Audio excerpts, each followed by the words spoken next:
Hello, good afternoon, and welcome to the Cannes Creative Live Show. I'm Nathalie Banex, and I'm here, like every Tuesday, at 4 o'clock on Channel Radio. The Cannes Creative Live Show is dedicated to arts and culture in Kent, with features, interviews about the lives and works of creative people in the county. You can get in touch with us using Twitter. The handle is Cannes Creative Art. There is a hashtag, that is Cannes Creative Live Show. You can also go on our Facebook page, Cannes Creative Live Show, and we have a website, which is cannescreativelive.org. And on that website, you can check all the details of the people and events and things that we mentioned during the show. So this week, we have a report about a discussion between artists that was called Can Art Really Change the World? And then we'll introduce you to Lloyd Hobart Mitchell. So, on Saturday, there was a discussion taking place at Pie Factory Market during the Handful of Dust exhibition. It was called Can Art Really Change the World? And it was led by artist Pat Wilson-Smith. I was there to record it, so I can now share it with you. I worked as a social researcher and a teacher for several years, and I did my fine art degrees when I was in my early 40s. So I returned to something that I loved when I was young, and I've been an artist now for nearly 20 years. I am particularly interested in the role of art, and I find that when I'm working, I'm kind of taking a point of view from above that. So I like to, I wouldn't say that I critique art, but I like to have a kind of objective view of it. So that when I'm following a train of thought, it's good if I can check it out with other people. But as an artist working alone in the studio, there's not much opportunity to do that. So if I get the chance to work with a group of artists and it's a challenging and interesting subject, then I can start to test out some of my ideas. And that's probably why I was interested in curating as well, because again, that gives you an opportunity to test out some ideas that you've got and ask questions that aren't normally answered in the context of an exhibition.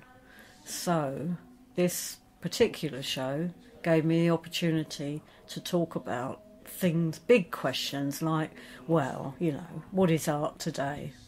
Can it really change things? Can it change the world? We used to think it could, and everybody can think of examples where, you know, we're expected, there are sort of icons out there like Guernica of perhaps the way art might change the world or change people's minds or have some kind of seminal effect. But now, today, can it really? And all my questions are usually in the context of the digital age. Digital technology has changed everything. And, you know, it's changed the way we communicate. It's changed the frequency of communication between us. The big hope for it was that it would make for a more democratic world. But is that the case? No, it's not. And what's happening? You know, are we just turning into online communities of gossip and just seeking friends and people with the same opinions as us? That, I think, for art is really dangerous because, you know, like I said, we'll end up in that silo thinking that everybody thinks the way that we do, where in fact we need to be asking questions all the time. When you begin working on something with a history, such as the persistence of warfare, you inevitably look over your shoulder to see what other artists have done before you, and it seemed to me that nothing had been achieved. In 1918, the German expressionist artist Käthe Kollwitz appealed for no more war. Her 18-year-old son had been killed in his first engagement in battle in October 1914. His death was the inspiration for her memorial sculpture, The Grieving Parents, in the German war cemetery in Belgium. In 1937, German and Italian aircraft bombed Guernica in Spain for 3 hours on Franco's orders. They used incendiary bombs, explosives and shrapnel, while escort planes strafed those who tried to escape. The town was utterly destroyed and thousands of men, women and children killed or mutilated. The Spanish artist Picasso painted Guernica in 24 days. It was a monumental work, 3.5 metres high and nearly 8 metres long. It was shown at the Spanish pavilion of the World Fair in Paris that year.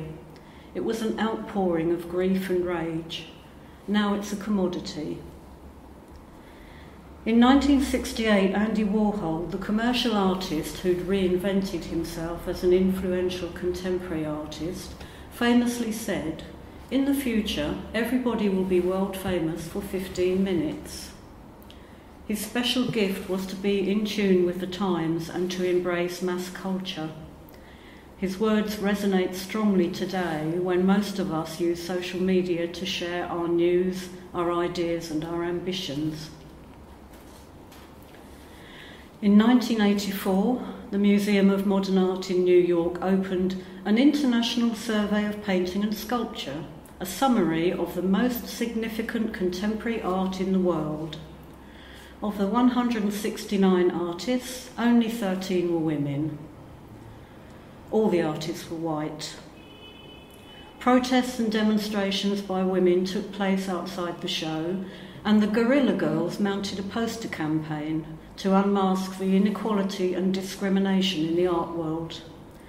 While we pride ourselves on being more egalitarian today, women and non-white people are still discriminated against in the workplace and on the streets of society. In 2011, a young Parisian artist called JR gained international attention for his poster project, Inside Out. He'd been photographing Palestinian and Israeli people, ordinary people, and posting up one huge photograph of each next to each other in public places. When asked what he was doing, as he installed them, he explained, "One is Israeli, one is Palestinian." They were horrified until he asked them, "Can you tell me which is which?" They couldn't tell. In July 2014, Manifesto 10, a contemporary art biennial, was hosted in St. Petersburg, Russia. New work was commissioned against the backdrop of Russian aggression against the Ukraine, the annexing of Crimea, and the usual hostility and suspicion rife in Russian politics. The participating international artists were asked, "Can art change the world?" Some questions that you might consider in this discussion: should artists use their work to discuss or oppose misery, turmoil and injustice? In an increasingly complex society, do the actions of political artists make any difference? Many artists use social media to network and market their practice. Could social media offer a platform for political action, or is it just a tool for consensus? Or in a climate where artists are expected to be entrepreneurial, or at the very least have some business acumen, is activism dangerous to their careers? So I will just leave it open to you and you can pick up anything you like. I really do believe that art can change things, because it's not just looking at the picture, is it? It's what's the idea behind it that the person's trying to get across. If no one actually did that, no one would know how anyone else felt. And sometimes it's a bit of a shock when you find out that your ideas aren't shared by the next person. Yeah. I think the idea is that no one thinks the same. And we need to possibly go back to the beginning of what art is. What are we defining art as here? You know, it's everything which is creative, isn't it? Yeah. And that's the most important thing. And we are just communicating. It's just the same as we're doing now. We're speaking. And that's a form of art. And so, obviously then, it has got to be changing the world. It's not going to change the world, what we're doing here. It's not going to change the world overnight or mightily. It's just going to have a small effect. And if all of my work in here, if it just affects one person to go away and think a little bit, I've done enough. And that's all I can hope for. The hope is not hope for us so much, it's the very fact that we are keeping the whole dialogue going. And we've just got to keep remembering. Just the same as with the poppies, we remember those people who died in the war, and we've got to keep doing that. There can never be a time when we stop remembering. So what you're doing is keeping open the possibility of discussion and thinking about it, making space for it. And I think art is just a means of communicating, isn't it? Whatever we do. I can't speak very well. I might be able to create a so-called work of art better than I can speak, because I don't have the vocabulary really to be able to actually say what I want to say. But do you think it's different now? Because you mentioned social media. We have social media. We have, in years ago we had art was more important in a way because it was a way of visually communicating because people weren't able to read and write. Whereas today we have, we have the newspapers, we have the TV, and so really these images are in front of people already, aren't they? And so we're making art. So I'm just kind of throwing out there, how is the art we're making creatively, how is that different in some way to people seeing it all the time on the TV? What is that? It's because we put it into a gallery situation, and all the people who've come to the gallery today have spoken about it and how it's affected them, and the very fact that they are thinking about it a lot more. Maybe because it's come through us as well, in a way. I think so. It's more personalised somehow. And I think the process behind it is just as important as what you see on the walls at the end of the day when people come in. Yeah. So the process and the thinking behind it is really important, and that, as you said about communication, that then creates a dialogue between people that come in. And I think it's not about challenging, but it's about saying to people, this, think about this. This is important. And I think particularly with what's happening this week with the government voting, I just think it's so pertinent. And in a way, the timing of this week, I think, is really, it just, to me, it gives this whole exhibition a different level of reaction because of that. Yes, it's serendipities, unfortunately. Yes. I think I'd like to challenge you about the gallery aspect, because galleries are still seen as elite places, and you could be accused of just speaking to the converted, really. I think galleries we're not actually overflowing with visitors. No, I think galleries are. There is that thing of people think that art is for someone else, it's not for me. Most people feel that, and they're frightened to come into a gallery. It's like this, to try to invite people to come into this space. It's very difficult. Most people will peer in the door and walk by because they see art and they're frightened of it. Well, I think they don't have a vocabulary, even in their thinking, to be able to think about, is this art, do I like it? They think they've got to talk about it in some sort of eloquent way. But you just say, I like it. That's enough. That's good enough. You haven't got to talk about it in depth. I can't talk about all these things in depth. We know that, but other people No, of course, I know. And that's been my struggle all the time working in galleries, is to draw people in. How do you draw people in? How do you invite people in? That's a whole other question. How do you get people into the gallery? How do you make them more user-friendly? Or should you even? Well, if you want... Should we not be out on the streets, walking around, handing out pamphlets? What is the special role of artists? Why is it that we think that we're blessed with this kind of special vision that helps us to put something together in a particular way and hope that it will communicate a different message? We all think that when we're working on our pieces, don't we? I don't think it's a special We get really thing. intensely involved in our work. But it's not so much a special thing, it's just a different way. It is a different way. And some people are able to have deep conversations about it using words rather than actually paintings or pieces of sculpture. And that's just my way of communicating.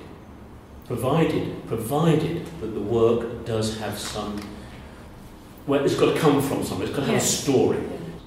I'm just thinking about this Parisian artist. You obviously know of him because I heard it. Yeah. You know, he did what's quite an obvious thing, really. You know, you put up a poster, 2 posters together and say, guess who's who, that's quite obvious. I wonder what long-lasting consequences that really has. You know, he grabbed the headlines, he got instant international acclaim, he got a prize-winning award, and it's it's a bit like the Disneyland show. You know, I know a lot went into it, but it's a kind of easy idea, and you wonder what lasting impact it really, really has. There's probably very little lasting stuff anymore, and things their life expectancy gets shorter and shorter and shorter because of things like Facebook, because of television, because of the media, and it's all quite instant, and it's only around for a very short amount of time, isn't it? Well, social media is particularly dangerous, isn't it, in the sense that we naturally surround ourselves with friends. So if you look at your Twitter account, they're all people that have got something in common with you. They want to follow you because you're an artist. Why? Because they're artists or they're interested in art. So you end up at the bottom of this little silo thinking everybody thinks the way that you do, and it's potentially a very dangerous political tool. Yeah. You can't believe anything what's being told you. So it's important to know what's coming from each individual person so that the people start to have a voice. And I think you can safely do that through art.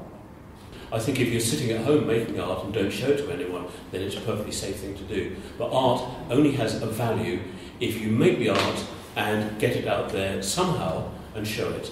Then it's not safe. Then you are putting yourself above the parapet to be shot down. If your work is going to be in the slightest bit threatening or controversial, then it's not safe. And it mustn't be.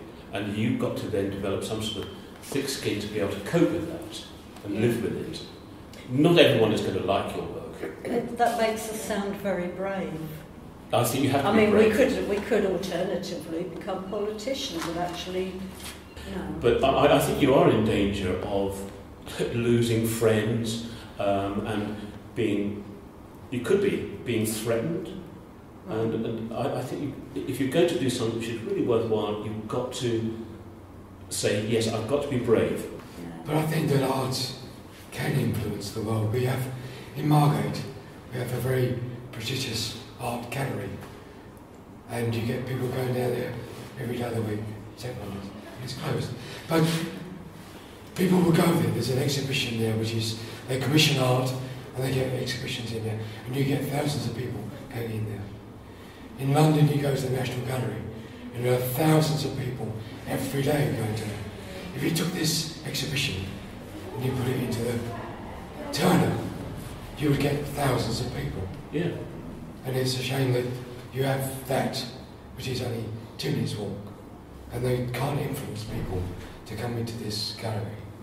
To come and see this. I totally agree. I want them to have some sort of... But the thing is, you need to be a celebrity. You know, even Phil Tufnell is a celebrity that you can now say, I'm an artist. What a load of old... But what I'm trying to say is to actually make it work, and if you want to change the world with art, you have to be a celebrity of some type. You mean to make a bigger impact? Well, to make a bigger impact. Or you present it as a celebrity, or present it in an area that is... Yeah, but they have so much to lose, don't they? It's like the Turner, for instance. If they took on a show like this and they're exposing themselves, I'm just agreeing really with what you're saying. They're exposing themselves to the flack that we can take on a personal level. But you know, if we did take this to London, who knows what might have happened? We might get death threats or something. So. Especially if someone said, "Come on, we're going to take this to London. We're going to put it, say, Brick Lane. That's somewhere it might go." So there's a gallery down there. Would we be happy with that, taking it there? Because there's some stuff in here that could raise some. Well, I would. I'd make an entirely new, really provocative piece of art. Would you? Much stronger than I made for here, yeah. Why is that? Why would you make something stronger for there than partly because I've had the benefit of all these months to think about, and the benefit of this brief discussion. And partly because I'm not satisfied with what I've made, and it felt a little bit as if I've been going through the motions, and I shouldn't say that as an artist, but I have to confess sometimes you do that. Sometimes you come out at the end with your work and you think, I haven't really touched on it, you know?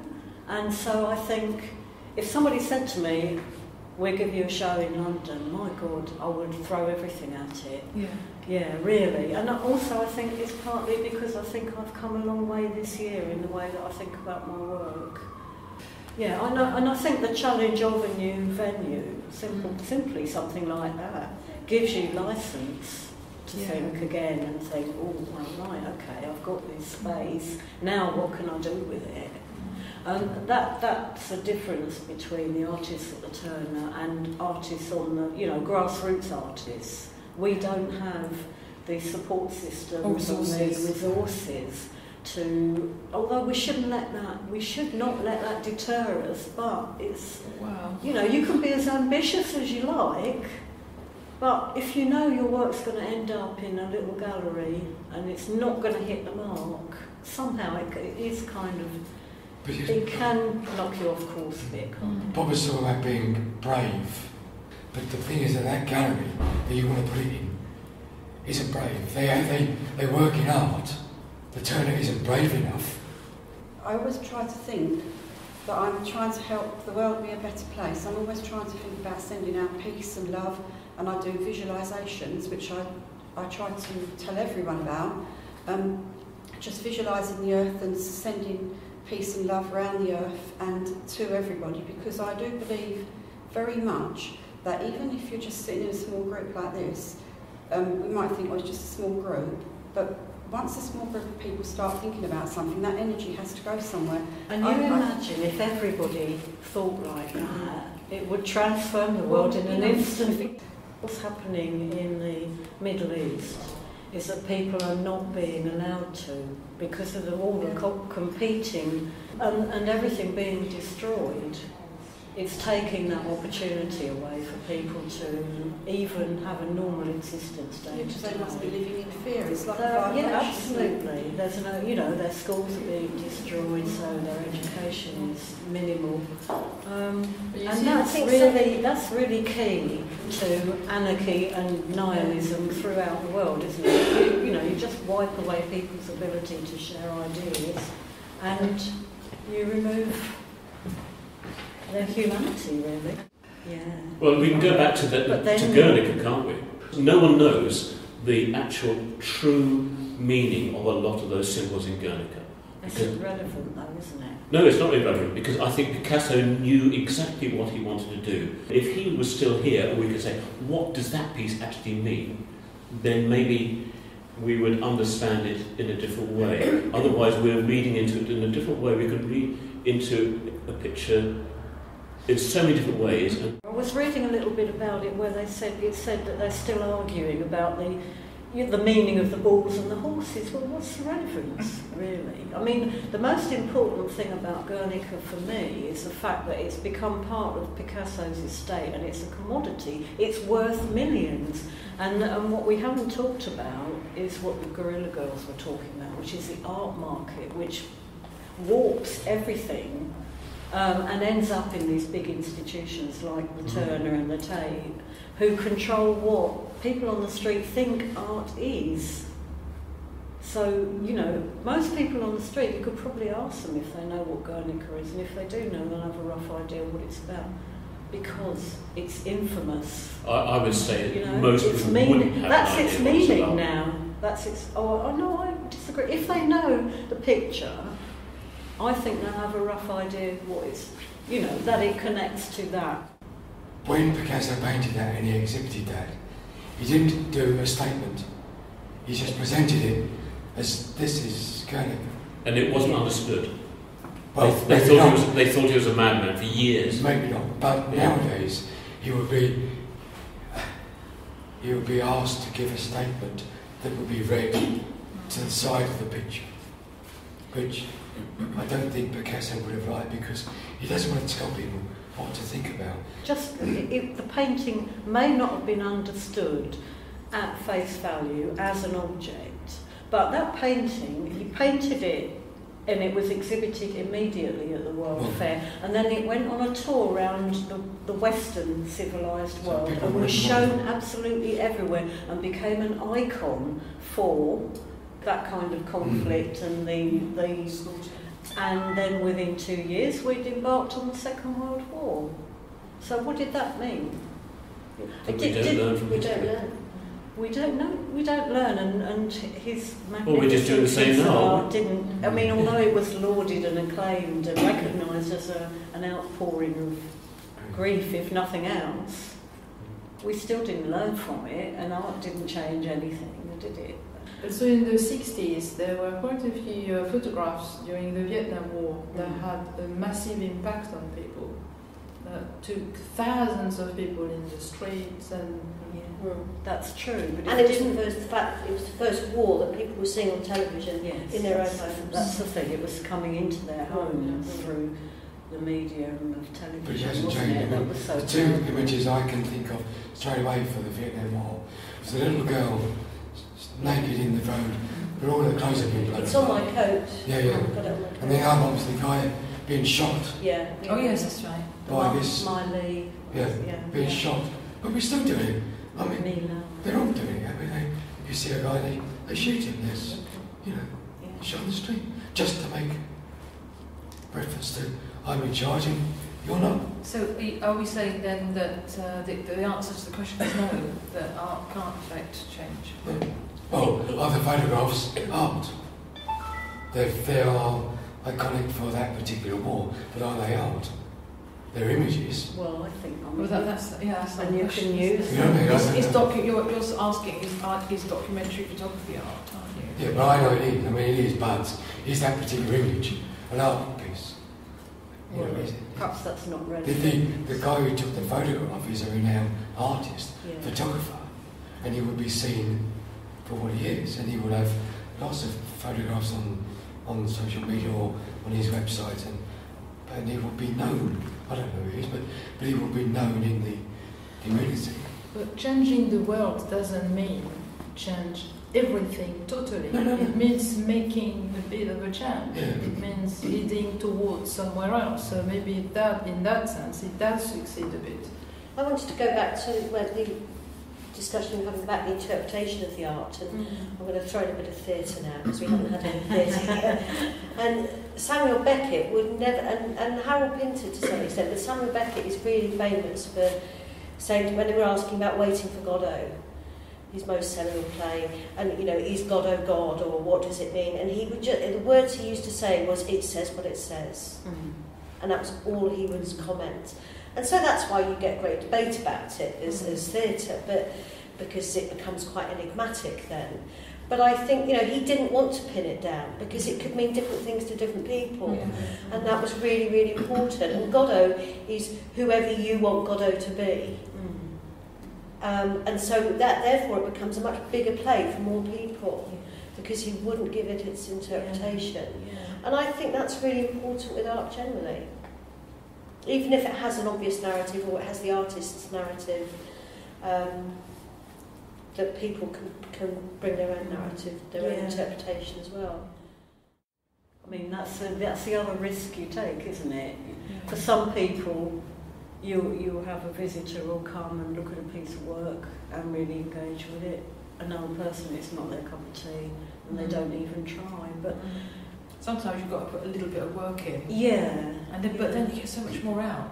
It's very rewarding, I think, isn't it? When you actually stand in front of a work of art, you don't really understand it or so much at the beginning, and then when it's so much more rewarding when you suddenly think, oh God, this bit means that, and it all comes together. Is that going to change the world? There's no answer to this anyway, is there? So I thought, Pat, you were going to give us the answer to all art, and I'm so upset that you haven't given us the answer. I think every generation has its own mission to do what it can. It's like Guernica, that's, and it depends on social contexts, what's happening politically, socially. But when it comes down to everything we do changes the world. The very fact that we're here, we're not somewhere else where we might be causing, it's that butterfly effect, isn't it? It's to do with consciousness. Cosmic consciousness. Yes. You think that goes worldwide? Yeah. And we're all learning all the time. Our consciousness is growing, and we're growing in a spiritual way. Yeah. Sorry. Thank you very much, Pat. Thank you, everybody. Thank you, really. Thank you. So if this made you think, if you have something to share about how art can change the world or things in general, whether it does at all or not, do enter the conversation on our Facebook page, Can Creative Live Show, and tell us what you think, and you can discuss that with other people. We're going to have a break, and right after that, very short break, we will be talking to Lloyd Hobart Mitchell. Rift Research and Development. Tax rewards for innovative small businesses. riftresearch.com. Find suppliers and quote for work with local Kent businesses at supply-my-business.co.uk. Hello, welcome back. You're listening to the Can Creative Live Show. So we are now going to talk to Lloyd Hobart Mitchell, who I met on Sunday. He talked to me about his life and how he's been involved in the arts. I work predominantly as an artist, but then at the same time, because everyone's got to, whilst fighting for a career, I also provide services to galleries and other artists as well. So I've got a couple of different online platforms. One's a curated gallery selling prints, and another one is a free market where artists can upload their work and sell their work online without paying anything until the point of sale. And at the moment, I've done a fair amount of research. I'm happy for anyone to get in touch and tell me that I'm wrong and I need to adjust it, but I think that I've got the lowest commission rate online. So what is that? Well, at the point of sale, an artist gets 80%. So how is that platform called? It's called Art Market Direct. The free market is called Art Market Direct. The curated site is called Stopped and Stared. I mean, I'll go back to the beginning. I didn't used to be an artist. I used to work in social welfare for nearly 20 years. And then when the global economic crisis came along, I obviously lost my job, along with lots of other people who work with people in need, whether they're people with mental health problems or drug and alcohol problems or ex-offenders or whatever. That kind of funding in the social landscape just dried up. And it wasn't that you could just get another job. You had to think, one had to think about learning new skills, right? So I was looking at that, and I went off travelling, first of all. Actually, I got to a very low ebb, and I thought, what do I want to do? Actually, I was in a conversation with my sister, and she was saying, what would you really like to be doing now? And it was very cold outside, and it was snowing, and I think it was the day before Christmas Eve, several years ago, 6 years ago. And I said I would really love to be swimming somewhere warm. And between my relatives, found a dive school in Lanzarote where I could go, and if I was willing to work for free, the dive school would train me for free. So for nearly 10 months I was diving off the coast of Lanzarote, doing scuba and taking people on guided dives. And it was amazing, just listening to myself breathe 3 times a day really helped me kind of get centred and focused again. And then after that, a friend, my best mate who lives in Whitstable, he phoned me up and said, well, let's go travelling. Yeah, it's an opportunity. Before we get to the point where we've met people and settled down and got married and had children and have these roots which can't be lifted up too easily, and we'll never go travelling and we'll never see the world. Let's go off on an adventure and see something. In the end, settled on the Trans-Mongolian Railway as a start to the journey.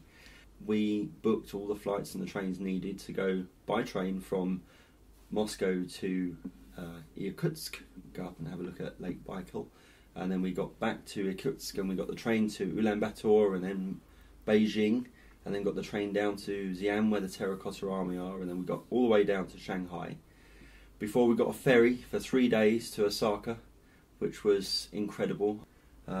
It was extraordinary, you know, and it was like being on a merry-go-round.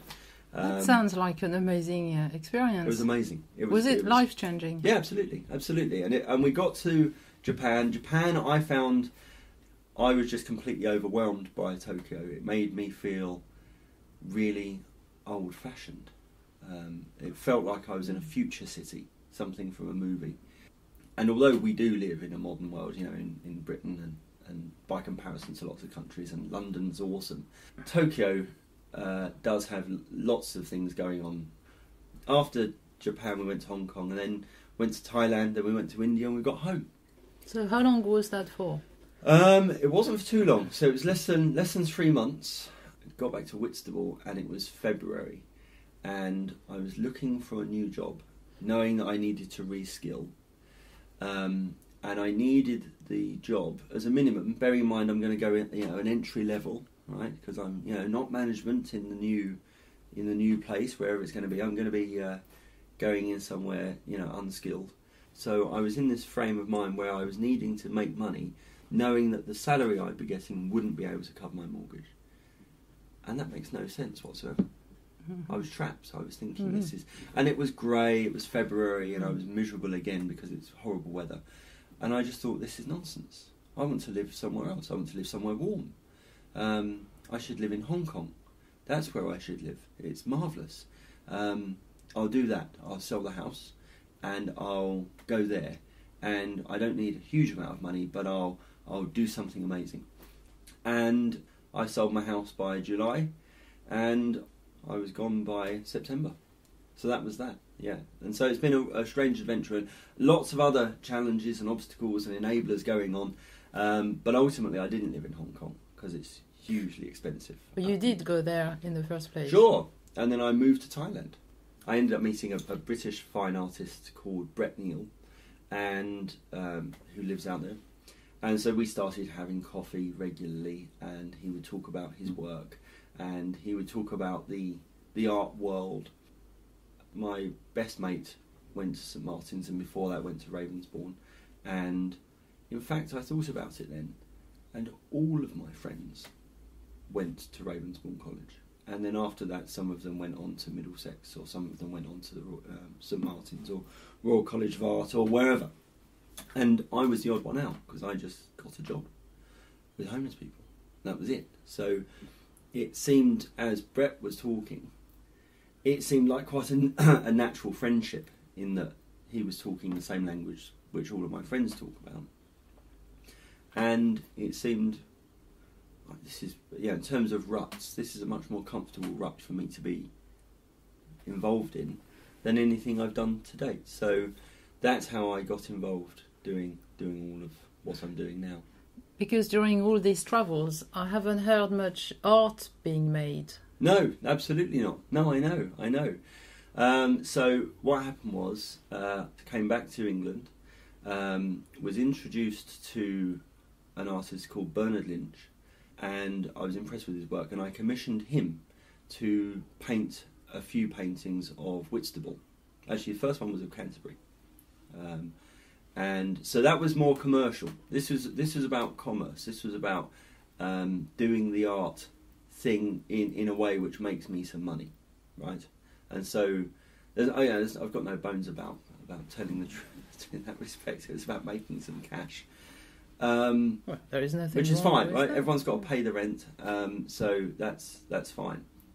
So that was through a chance meeting with Brett and getting to know Brett. He introduced me. That worked out well. I'm really keen, and I love Whitstable because my father has or had a house there. He's passed away now, and so the idea of getting some images which resonated with me, then I think I'd be able to sell them with infectious enthusiasm, right? That's what sells stuff. That's what works with me anyway. If someone's really keen on something, I think, oh wow, they're really keen on it. I should be really keen on it, and then I get keen on it, and that's it. That's what happens. So in the beginning, I was selling prints of Bernard's work, and that's how Stopped and Stared was originally developed. And then as I was getting a little bit successful with that, I mean, don't get me wrong, not amazingly successful, but a little bit successful with that, then other friends I knew came along and said, can you sell some of my prints? And other artists as well have come on board and said, well, can you get my pieces of work photographed in order that if people buy them online, because I don't have an online presence, we can then sell them. And so that then developed. And then last year I was coming to Whitstable. Brett was in his studio and he paints these amazing canvases featuring KitchenAid ultra power mixers with things reflected in them. He was talking about the fact that he's going to stop painting some fiberglass dogs, these fiberglass beagling boots, which he's quite well known for. He's been painting them for a long time, and they've worked for him. But he's moved on to doing the KitchenAid canvases, and there are obviously a range of prints available in those things. And he doesn't need to snap his paintbrush in half to paint between the legs anymore. He doesn't need to. And he was saying, well, I'll give you a dog, and while you're selling prints on the beach in Whitstable, why don't you sit and paint a dog? And you can have a go, right? Get into it, have a go. And so on the beach, I had this dog, and I was slowly, over the summer last year, painting this dog on the beach. Lots of children came over and put their ice cream fingers all over it, and oil paint gets everywhere, doesn't it? As soon as you've got a bit of oil paint on you, then you know it's going to hit your clothes somewhere, or people on their faces. It was funny, and also without a name painting, without a brand, without any kind of formal training, education, whatever. In terms of art, I did try, but I wasn't really sure where I was going to sell that dog. And so in the end, I decided that I would sell it on eBay. Also in terms of access, because this dog's amazing. It's a Brett Neal sculpture, and I'm sure with that line I could have got it into a reasonable gallery somewhere good, if that makes sense. But that means the folk on the beach who had seen it being painted didn't have a chance to buy it, because they wouldn't necessarily know. They wouldn't get the email from that good gallery. They wouldn't get that. So it seemed a bit of a shame. And I even though it may not be those people who buy it in the end, I did want them to be able to be part of the experience of saying, well, it's been put onto eBay for £1. Let's bid £11, and maybe we'll get it. And there would be that excitement at home. I mean, that seems quite good fun. Mm-hmm. To me, it seems good fun. eBay is good fun, so that's how I work with eBay. And I obviously buy something, but I feel like I've won it. It feels like. So what happened? Well, it sold, and it sold thanks to the Horsebridge Centre, who did let me display it for a week or so running up to the auction. It did sell, and it sold for more than what I thought it would sell for. It sold for £1,650. Well, what I've done since is I've then acquired from Brett 7 more dogs. And so I went back to Thailand, and I was thinking, well, I wonder what I should paint. Following on from the success, as far as I was concerned, of the Whitstable dog, and I decided to paint the London dog. Being a person who's obviously thinking about London from somewhere 5,000 miles away, what's the essence of London? What feeling? Do you know what I mean? What colours and stuff? And so, it features everything which I think sums London up quite nicely. And so that's finished, and so that dog has been put onto eBay. And we'll see. It's still on eBay. It's on eBay now. Where we've so how is it called? How can we find it? Right. Well, the easiest way, and this isn't about driving you to my website, because if you search for London dog on eBay, there are thousands of things which feature the term London dog, and it's impossible to find. It really is. So the easiest way is to go to the website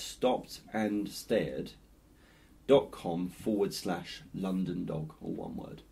I mean, I should actually give credit to the Villa di Gegegio, which is a restaurant in Chiswick, and the owner there, Ilona, has really given me a break by allowing me to display the dog in her restaurant. So tell me about the other works of art that you have produced, like the boots. Right, now example. the boots. Now that's about trying to plan for the future. I'm aware I've only got 6 more dogs available, which obviously, you know, if people like the Whitstable dog, if they do like the London dog, but let's say, for example, they miss it, they don't win it on eBay, but they have an idea for something else. Maybe they want a Moulin Rouge dog or something, I don't know.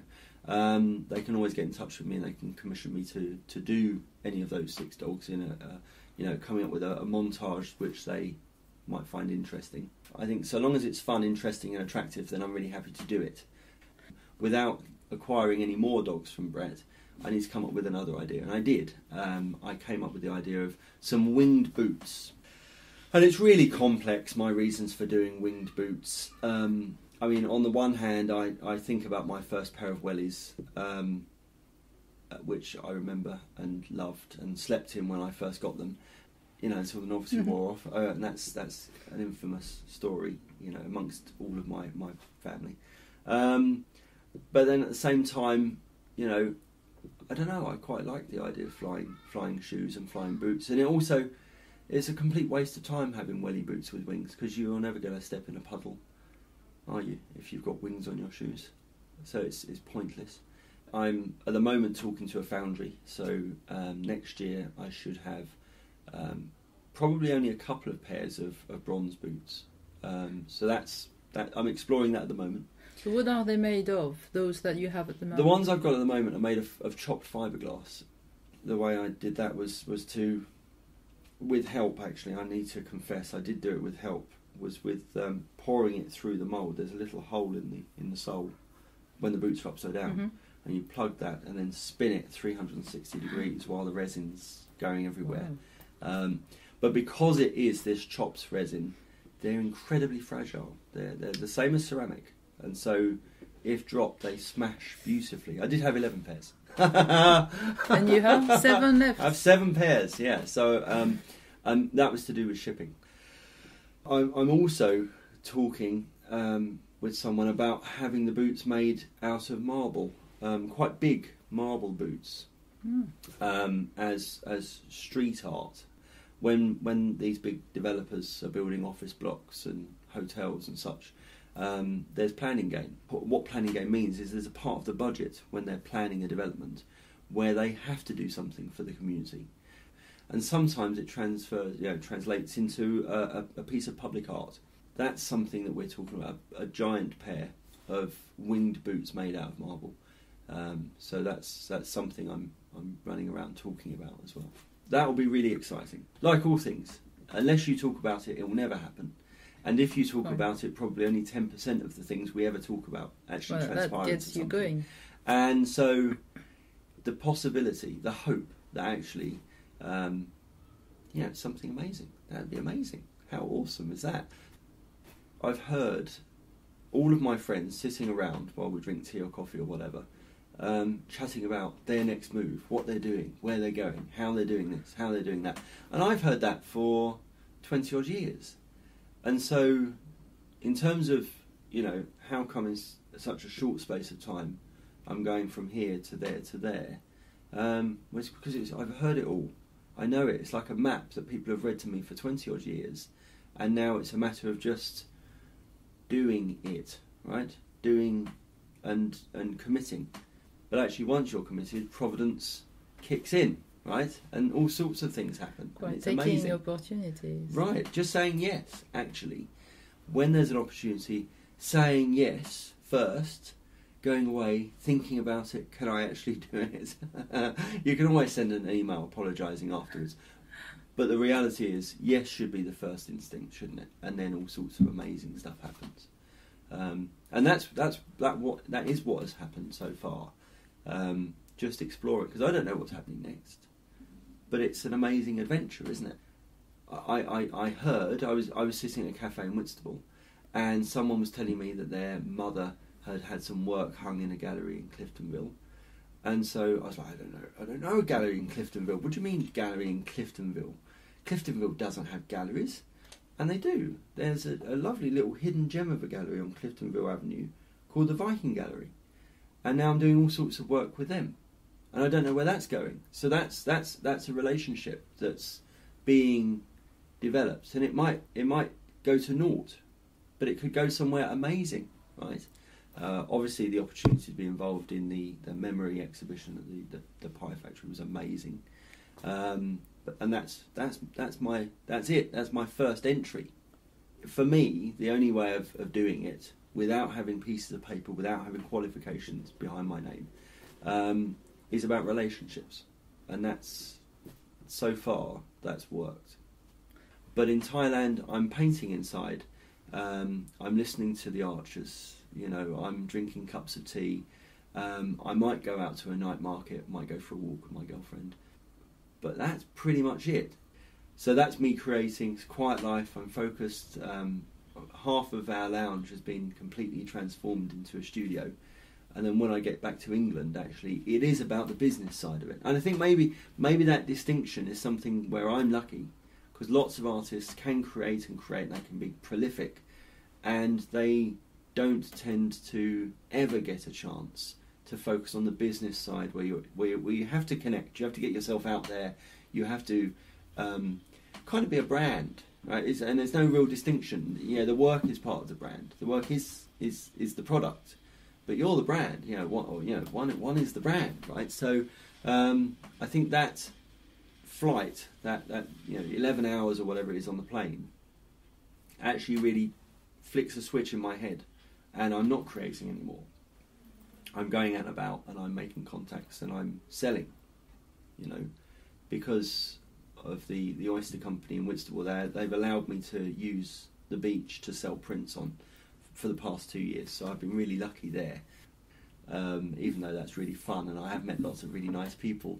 It is about converting that person who says good morning into giving me £50. And that's what it's about. With the boots, I found it particularly difficult. When people have said, how much of that? How much is that, or how much are they? You need to be able to just come out with it. And that's the price. And if someone thinks, well, a pair of Willy boots with wings on them, what do you mean that price? Well, I made them using car body filler and fiberglass, and I was sanding for 3.5 months, until they had a perfect sheen, and I had no fingertips left. That's the price, absolutely, because there was hours and hours and days and weeks and months of work, and it's not always about labour, right? Because somebody doesn't have to have worked extraordinarily hard to have produced a piece of work. Something which has only taken them 20 minutes should also have an intrinsic value, and they should be able to stand up. But maybe that's to do with the CV and the qualification and all of these other things which I don't have. So at the moment I'm talking about things which I have, which is graft, hard work, right? And so I'm able to be a bit indignant about it and say, sure, there's the price. And the idea, the concept as well. Sure, absolutely. Which in itself took a long time. It's the whole, the journey. You're paying for the journey, aren't you? And at the end of the day, also, the price is what people are willing to put in it. Sure. That brings me round to eBay, doesn't it? Because I think that it's probably, in terms of, art for all, as a concept, and as a way, I guess, of circumventing somewhat the industry. Anyone can get involved, anyone can bid. It's fair, isn't it? But if, like me, you haven't been picked up by a gallery, well, rather than go around begging someone, please can I pay you 50% commission, I'm just going to circumvent that and pop it on eBay. So I think that's it, isn't it? It's brought us full circle. Lloyd, thank you very much. Thanks for the opportunity. So that was Lloyd Hobart Mitchell. Visit his website, stoppedandstared.com. The details will be on the cancreativelife.org website shortly. And as he says in the interview, from there you can access the eBay page where his dog is available. Have a look and keep an eye on it. And obviously you can get in touch with him as well from his website. I'm now going to go through Kent, giving you some examples of events that are taking place in Kent. And I will start with the first one, which is from the Jasmine Vardiman Company. They are holding an open audition on Saturday the 2nd of January. It starts at 9 o'clock in the morning. And I'll just read what they said.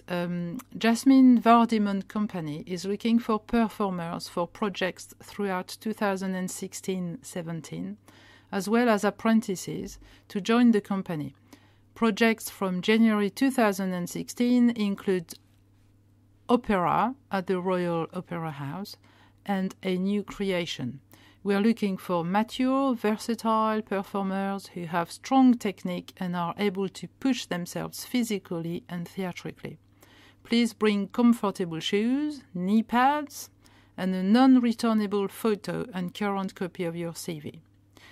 So you can check all that on their website, which is jasminevardiman.com. That is JASMINVARDIMON.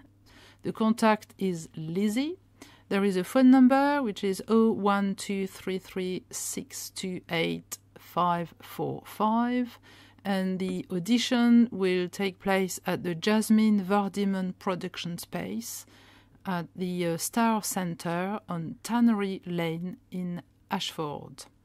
The postcode is TN231PL.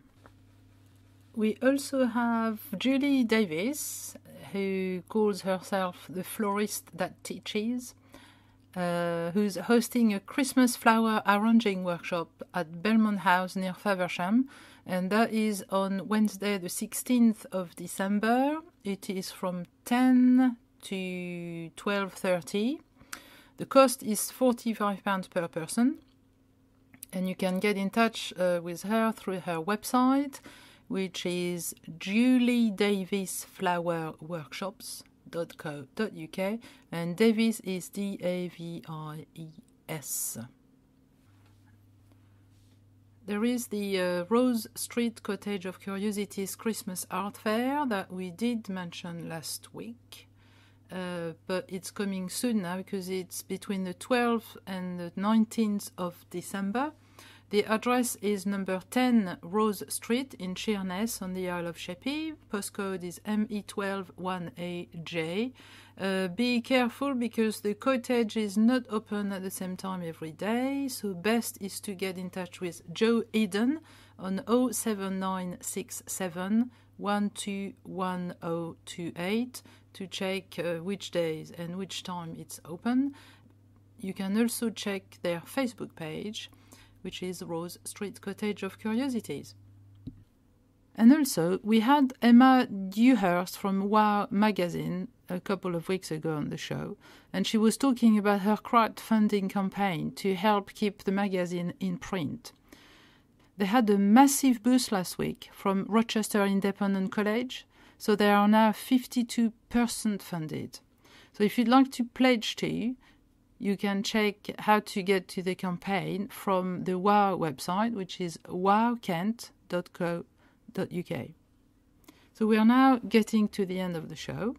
And again, all the details that I have mentioned, you can check on the kentcreativelife.org website.